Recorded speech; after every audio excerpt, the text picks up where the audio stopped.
The outstanding question, of course, is Florida prepared for self-government?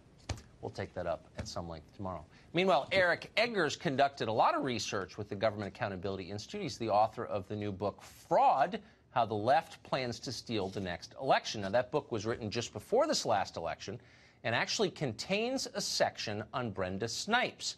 The very prescient Eric Eggers joins us tonight. Eric, thanks a lot for coming on. So Brenda Snipes is a name that most of us were not familiar with until very, very recently. Her position is that she's being unfairly attacked as a person. MSNBC's position is she's being attacked because of her skin color. Why do you think she's being attacked? Well, I think she's not very good at her job, Tucker. And I heard the quote earlier that this is the first time she's been under attack. That would seem to be another thing that Ms. Snipes is not very good at counting, because unfortunately her track record is littered with missteps and violations of the law. I mean, in 2018, this election, we know that illegal ballots will count in the governor's race and in the Senate race because they were incapable of cleanly separating illegal ballots from legal ballots once they've been opened from their envelopes. So we know that's going to happen. But this is not the first time.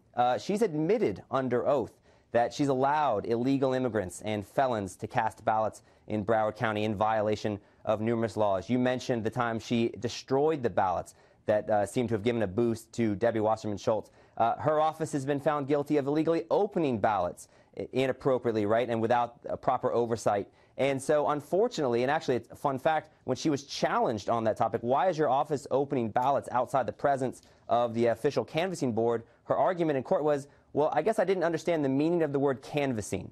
So, unfortunately, her history is consistent with what we're seeing in the present, and it augurs not very good things for Florida. So why wouldn't this be a concern of the Justice Department? I mean, this is a federal election. We have a Voting Rights Act. If she's breaking the law in admitting it, why wouldn't the feds swoop in? Well, you know, that's a great question. It's a question a lot of people have asked, and all the attention that, you know, that Broward County is receiving right now is, how in the world is this woman still in office? Now, there's a difference between not being very good at your job and then violating criminal statutes. And I'm not an attorney, but what I can tell you is that people, I think, have historically been afraid to challenge Ms. Snipes or Dr. Snipes, quite honestly, because of what you mentioned. They're afraid of being challenged as and called a racist. When Brenda Snipes' county office attorney pushed forward and she was being criticized because she donated to political campaigns, and actually one of the county commissioners who was on the opposing end of one of the campaigns the Broward County attorney donated to, the elections county attorney played the race card and tried to rally support by generating a bunch of African-American attorneys to show up in solidarity. You know, 8 of the 9 members of the county commission when this issue came up were Democrats. And quite honestly, you don't do very well as a political official in Broward County if you attack African-American Democrats. Even though Rick Scott's a Republican, you know, he obviously had statewide aspirations. How well do you think you do statewide in Florida if you're perceived as a racist?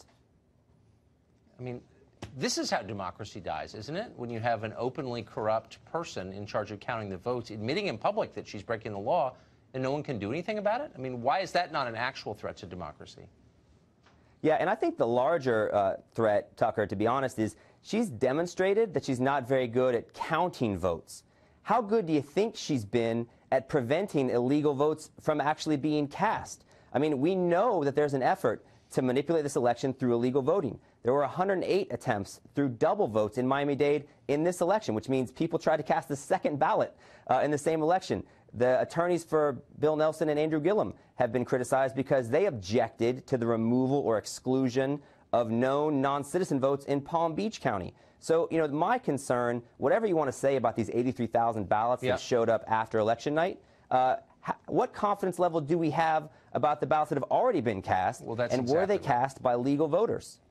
That's exactly right. If you care about democracy, and everyone claims to, these are real questions. Eric, thank you very much for that. My pleasure, Tucker. For your book.